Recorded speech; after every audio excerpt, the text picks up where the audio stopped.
Je suis le vénérable Seigneur évangéliste Maud Moïse, paroisse Rama. Notre paroisse est située entre le carrefour de la cité des Palmiers et Ndokoti.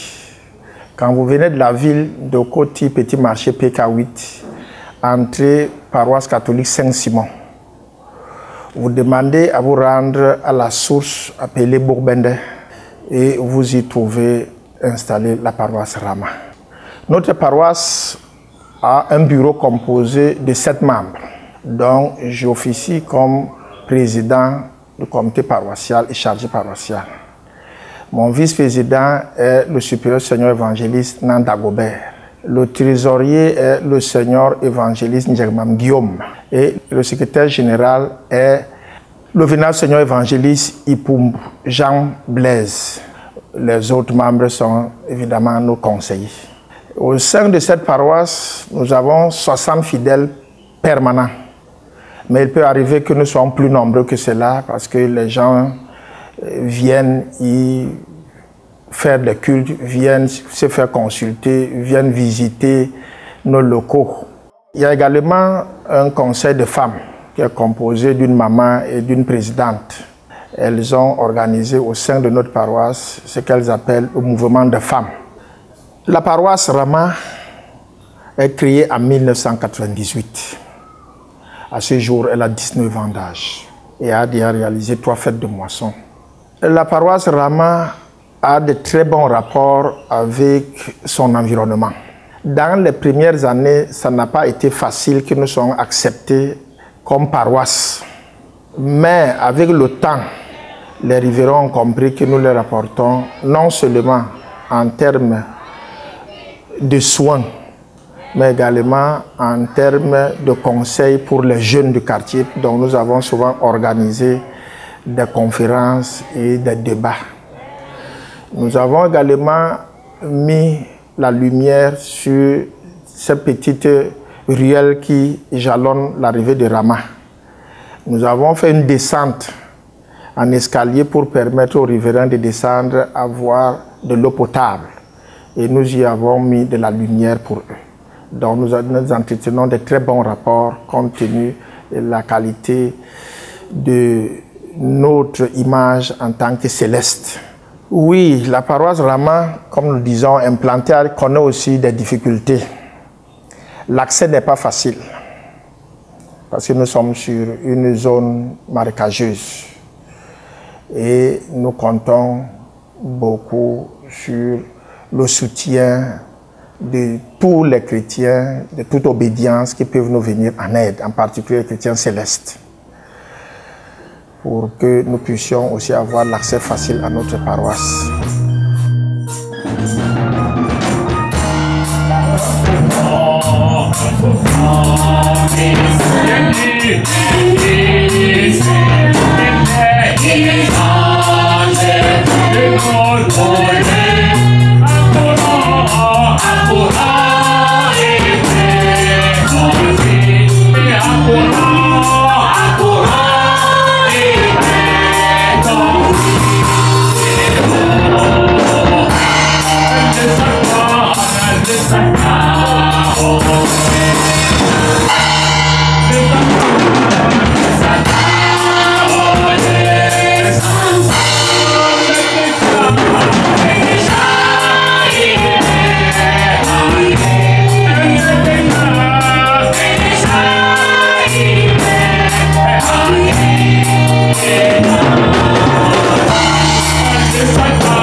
Concernant les moyens légaux humains, nous avons sur place des hommes expérimentés, mais nous avons toujours le souci d'en avoir plus.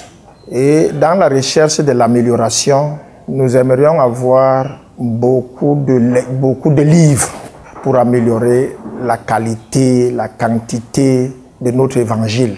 Pour ce qui est des autres moyens, la paroisse a toujours besoin d'un équipement plus performant. C'est vrai qu'à la couronne, nous avons des batteries, mais elle est désuète. D'autres besoins nous seraient encore louables, c'est-à-dire le plafond pour empêcher la chaleur. Parce que nous sommes sur une zone où il fait extrêmement chaud. Nous voulons agrandir cette paroisse pour qu'elle soit grande, parce qu'il y a de l'espace, mais nous n'avons pas de moyens. L'agrandir et avoir même des chaises pour que les gens qui viendront soient à l'aise et puissent trouver un mieux-être dans notre paroisse. Il y a beaucoup d'autres, mais voilà en grosso modo les besoins que nous avons pour l'heure. Dans le livre d'Ésaïe, il est bien spécifié qu'ils sont beaux, les pieds de celui qui annonce l'évangile de paix. Nous militons pour la paix sur le plan national, nous militons pour la paix sur le plan international. Que la paix règne et qu'elle règne partout pour faire taire les guerres, pour faire taire les armes. Paix.